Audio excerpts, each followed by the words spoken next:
Hello and welcome to the vlog, which is a very quick status update, me sitting down, not so much a fireside chat as a dinette discussion, just letting you know how things are. I don't think I'm going to ramble on for too long in this one. It might be a single cup of tea and 2 bourbons kind of vlog, but I'll try and keep it fairly brief.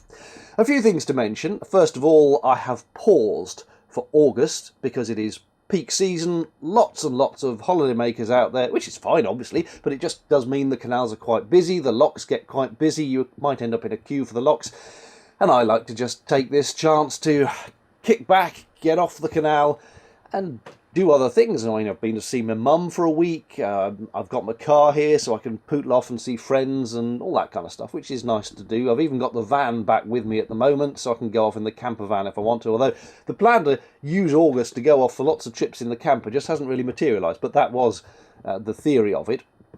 I was chatting to Joe and Michael of Minimal List the other day, and they were saying, because they are still out there and cruising, they're saying that it is noticeably very, very busy, and they have been up to locks where they've been 4th, 5th in the queue, and again, it's not a bad thing. You can stand there waiting for the lock and chat to the other boaters. It's all very civilised generally, but as a solo boater particularly, I do feel if there are people queuing, you have this slight feeling of you've got to crack on with it. And if you do the lock yourself, yeah, you just get the impression that they all want you to hurry up. And if they do want you to hurry up, they'll all help by flinging open all the paddles.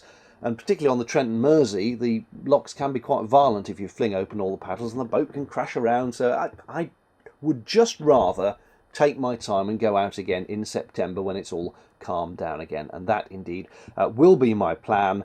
Go out again in September and pick up where I left off.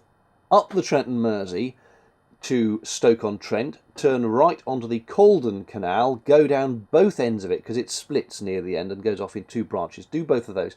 Back up to the top, through the Harecastle Tunnel again, and then turn right onto the Macclesfield Canal, up to the end, drop south down the Upper Peak Forest Canal. This is all supposed to be just wonderfully scenic, very much looking forward to that, and by that time it will probably be the end of October and time for me to put myself back into a marina again for winter, November through to March, which obviously I usually do, and a lot of continuous cruisers and other moorers do put themselves in a marina for winter, so that's probably what I will do there. So what have I been doing over August? The annual Boat Tubers Summer Barbecue was a couple of days ago, hosted this year by Ed of Ed's World, who did an absolutely fantastic job. He's got a great place. He put on a fantastic spread. Not all the boat tubers could make it. Obviously, some of them are in different parts of the country and simply couldn't get there, but a fair few did, and for every boater that was there, I will leave a link to their channels in the video description down below. There could be some you haven't heard of or seen before, so worth having a little look at those links. What else? Oh, I've been busy doing 1 or 2 little jobs on the boat, nothing major, but I've been having a go at polishing the paintwork. I'm embarrassed to say that in the almost 4 years since I bought the boat, I have not polished the paintwork once, and it is really looking very, very dull. But I happen to have an old tin, very old tin, about 10 years old, of Auto Gleam car polish, and I've had a go, and oh my word, the difference a bit of polish makes. And I got so enthused by it, I went and bought myself a toy, which is this power polishing device where you press the button and this spins round, and it's supposed to make life a lot easier. In fact, I don't like this at all. I don't know whether I simply haven't got the technique for it, and I have watched several YouTube videos all about technique of power polishers, because that's how I like to spend my evenings, and I've tried it. I don't know, I just seem to end up with sort of seeing the swirl marks of the disc rotating. I get a better result if I go all Mr. Miyagi, wax on, wax off. So I've gone back to hand polishing the boat now, but the difference that a bit of polish makes.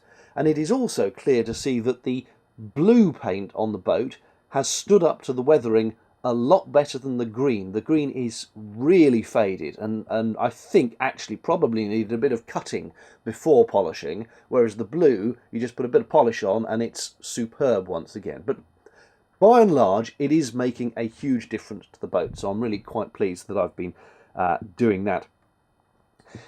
I think that's about it, apart from one final point, which is people keep asking me about the new batteries, the lead carbon batteries, and the answer is I can't really give you any useful info. You see, the old batteries were so dud, so old and so shot, that frankly, I could have put any new batteries in the battery mix, the cheapest set of lead acids, and it still would have been a massive transformation. It would have been a huge difference.